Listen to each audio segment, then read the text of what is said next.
No.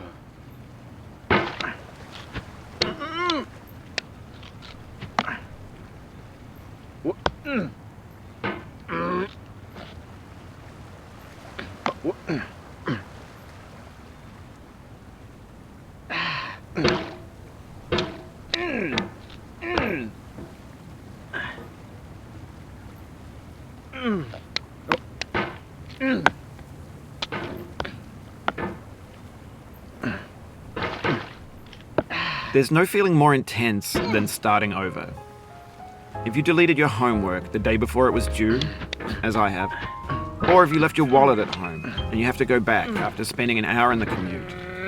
If you won some money at the casino and then put all your winnings on red but it came up black. If you got your best shirt dry cleaned before a wedding and then immediately dropped food on it. If you won an argument with a friend and then later discovered that they just returned to their original view. Starting over is harder than starting up. If you're not ready for that, like if you've already had a bad day, then what you're about to go through might be too much. Feel free to go away and come back. I'll be here. Alright, thanks for coming with me on this trip. I'll understand if you have to take a break at any point. Just find a safe place to stop and quit the game. And don't worry, I'll save your progress, always, even your mistakes. This game is a homage to a free game that came out in 2002, titled Sexy Hiking.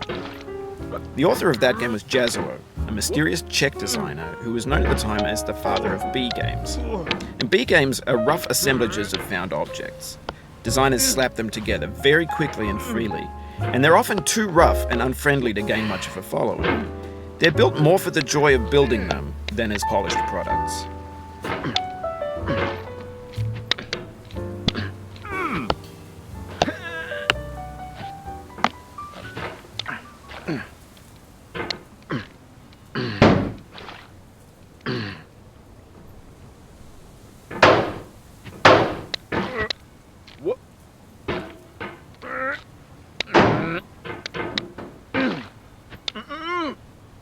Oh, you just lost a lot of progress. That's a deep frustration, a real punch in the gut.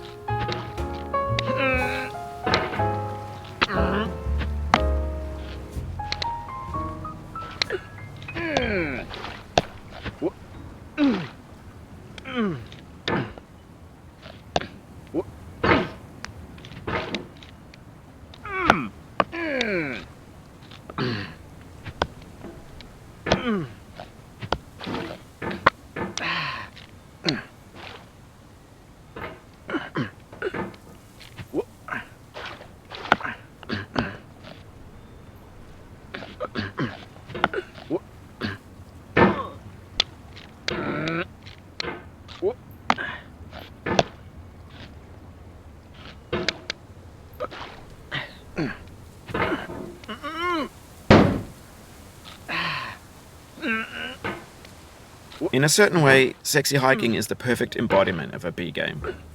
It's built almost entirely out of found and recycled parts, and it's one of the most unusual and unfriendly games of its time. In it, your task is simply to drag yourself up a mountain with a hammer. And that act of climbing, in the digital world or in real life, has certain essential properties that give the game its flavor. No amount of forward progress is guaranteed. Some cliffs are too sheer or too slippery. And the player is constantly, unremittingly in danger of falling and losing everything.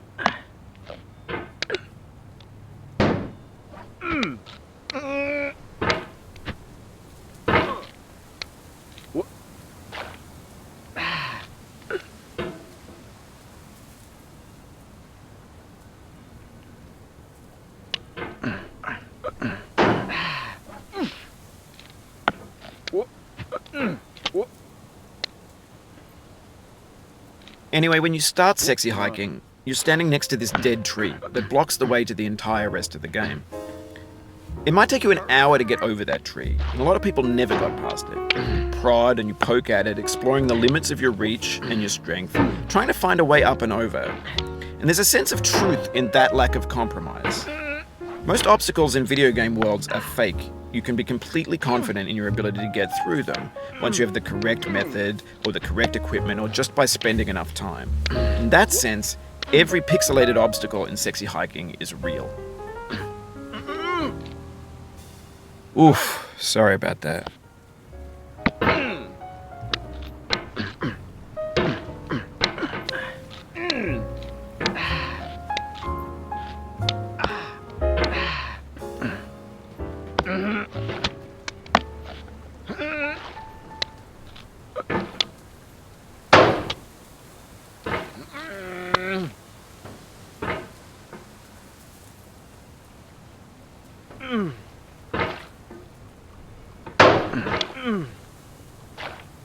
Oh, it happened again.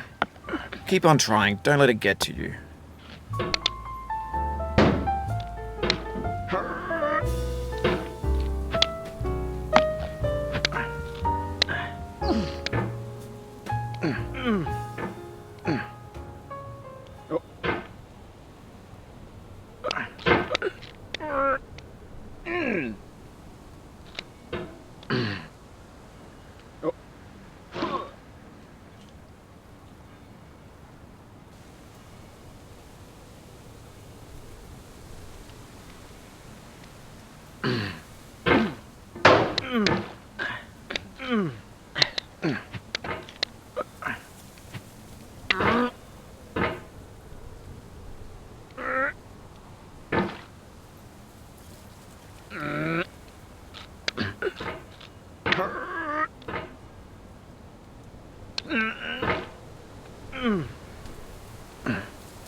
The obstacles in sexy hiking are unyielding, and that makes the game uniquely frustrating.